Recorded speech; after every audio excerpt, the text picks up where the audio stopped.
Islamic videos کی support کے لیے چینل کو سبسکرائب کر دیں، شکریہ۔ حضرت امام احمد بن حنبل رحمہ اللہ علیہ کے مکان کے سامنے ایک لوہار رہتا تھا۔ وہ بال بچوں کی کثرت کی وجہ سے سارا دن کام میں لگا رہتا۔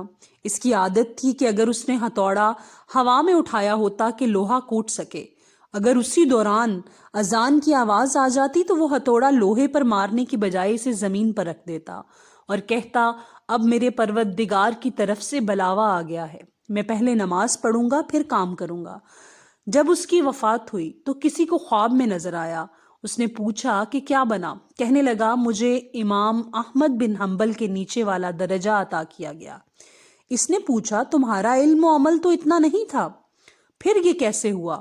اس نے جواب دیا، میں اللہ کے نام کا ادب کرتا تھا، اذان کی آواز سنتے ہی کام روک دیتا تھا تاکہ نماز ادا کر سکوں۔ اس ادب کی وجہ سے اللہ رب العزت نے مجھ پر مہربانی عطا کی۔ سبحان اللہ۔